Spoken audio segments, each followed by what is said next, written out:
So we're diving into the world of the turtle traders today, and this is one of those legendary stories, Mm. like something out of a movie. Turns out you've brought some incredible excerpts from The Complete Turtle Trader. Hmm. It's perfect for really breaking this down. Oh, it's a wild story. We're talking about this experiment where Richard Dennis, this already successful trader, was convinced he could train just about anyone to trade. Right, like forget Wall Street pedigrees. Anyone can become a market whiz. Exactly. But get this, his partner, William Eckhart, wasn't so sure. He was more on the side of some people are just born with it. Natural talent versus, training. The classic nature versus nurture debate, but with serious money on the line. It wasn't just talk. They put together this experiment, recruited everyday people, and we're talking a security guard, a bartender, even a Dungeons and Dragons designer. And that's a really important part of this whole thing. It's wild. What were they looking for? Dennis, he was looking for something very specific. He believed that discipline and ability to follow a system, that was the key, not some inherent market genius. In fact, he even used games, things like Risk, to suss out their strategic thinking. Hold on. So you're telling me my love for risk could translate to market success? Like where this is going. Okay, but seriously, imagine seeing an ad. Like, learn my secret trading strategy. Exactly. And that was essentially Dennis's pitch. Come learn from me and potentially make a fortune. And people bit from all walks of life, just like you were saying. So it had to have worked, right? Yeah. I mean, that's what's so intriguing. That was the whole point, to prove that it wasn't some innate talent, it was the system itself that led to those profits. Okay, so spill the beans. What was this system? What was their secret sauce? One of the core ingredients, this thing called N, or average true range. Think of it like this. It's a way to figure out how volatile the market's being, kind of like checking the choppiness of the water before you go sailing. Okay, makes sense. So instead of riding the emotional roller coaster of the market, They had this system.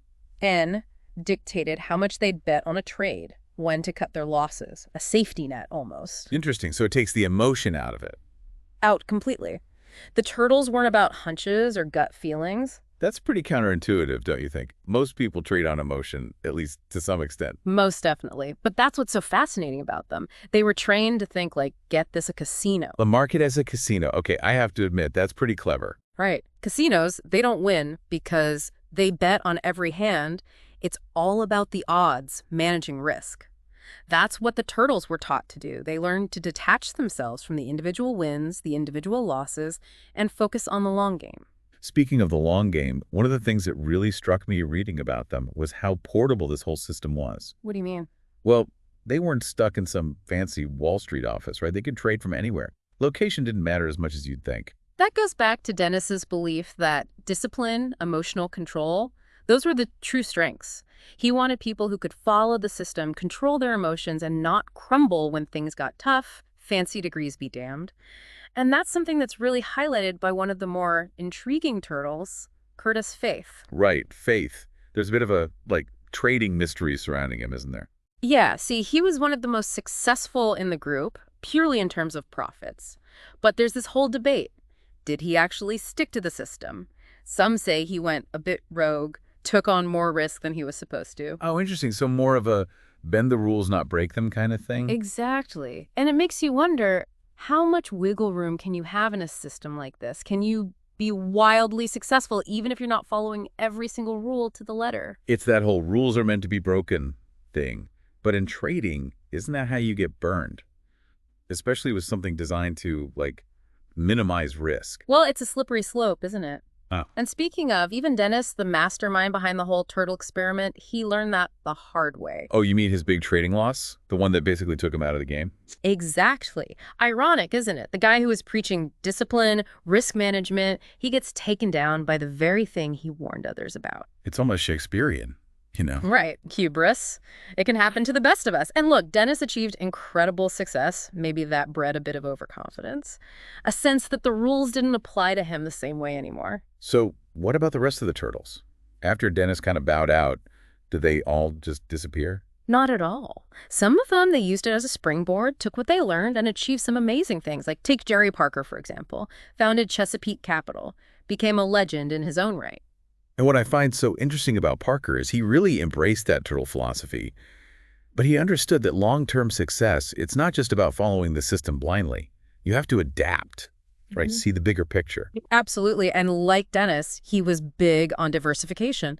Don't put all your eggs in one basket. Spread the risk. Find those winning opportunities wherever they may be. But he also, I'm guessing, learned from Dennis's mistakes. Oh, absolutely. He knew that leverage, that was a dangerous game.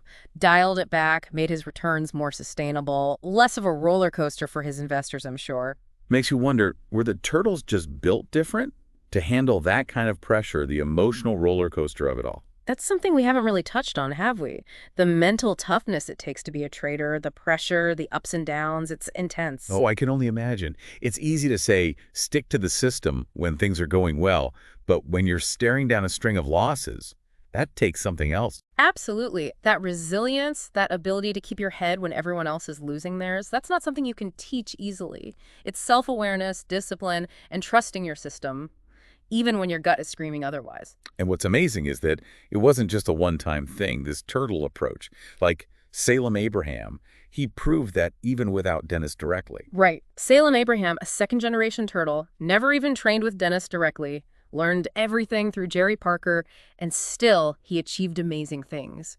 Shows that it wasn't about some secret handshake, but fundamental principles that could be applied, adapted. And this is a guy, right, based out of a small town in Texas. Yeah. Not exactly Wall Street. Exactly. No high-powered connections, just the turtle principles applied with incredible discipline. Goes to show you don't need to be in the thick of it to succeed. It's like those martial arts masters, right? Passing down their secret knowledge. Except here, it's not about roundhouse kicks. It's about understanding market chaos. And that's a perfect way to describe it, because Dennis, he had this term for the market's tendency to just, well, be irrational. He called it pigweed. Pigweed. Okay, now we're talking. Yeah. That sounds ominous. Imagine this. You're trying to control a weed, but no matter what you do, it just keeps growing, spreading, defying your expectations. That's the market sometimes. It doesn't care about our fancy forecasts or economic models. So how do you even begin to make sense of that, let alone profit from a system that seems inherently irrational? That's the beauty of the turtles' training. They learn to embrace the chaos, follow the trends, not fight them. Their system wasn't about predicting the future, it was about reacting to what was happening in the present, even if it seemed illogical. That must be so difficult, to fight that urge, to find order in all the chaos. It's like saying, okay, market, you do you, I'm just along for the ride, but somehow making money from it. Oh, exactly. And you know, a lot of traders, they try to be the smartest ones in the room, trying to predict every little move the market makes. But the turtles, they were taught to accept the unpredictable, ride those waves, even when they seemed, well, kind of crazy. Which, by the way, all of that ties into the whole concept of mean reversion. Mean reversion, what's that? It's this idea that everything basically evens out. Prices, in this case. They'll always come back to some kind of average. Right, like what goes up must come down. Sounds logical, but you're saying that kind of thinking can be dangerous if you're, say, playing the market. It can be tempting, right? Because it makes you feel like you've got it all figured out, like the market's predictable. But the truth is, the market can be irrational for way longer than you can stay afloat financially, so to speak. The turtles, they didn't try to outsmart the market. They rode the wave, followed the trends, didn't try to fight it. So it's more about being profitable than being right. You got it. You have to accept that you're going to have losses. The key is to minimize them. And when you have winners, let them run. It's a totally different mindset than most people probably have. Trust the system, manage risk, keep your cool. Sounds almost like life advice, not just trading advice. There you go. See, the turtles weren't just learning to play the market. They were learning how to handle uncertainty, how to make decisions when the pressure's on. Those are valuable skills no matter what you do in life. You know, it's funny because when I think about these guys, these turtles, they weren't just traders. They were entrepreneurs, right? They took this system, made it their own, built entire businesses around it. Right. They understood that it takes more than just, knowing the technical stuff. You have to adapt, build relationships, understand the market. And let's not forget the human element here. These were individuals, each one with their own quirks, strengths, weaknesses. Yet they learned from each other, pushed each other, and together achieved something incredible. There's something to be said for that shared experience. They were competing, yeah, but they were also in it together, supporting each other. So if someone's listening to this, maybe fascinated by these turtle traders, but not a trader themselves, what's the key takeaway? What's the thing they should remember?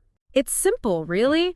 The turtles, they remind us that success isn't about some magical formula. It's about finding a system that works, mastering the basics, and sticking to it even when things get tough. Embracing that pigweed we were talking about, Yeah, accepting that things are going to be unpredictable. exactly.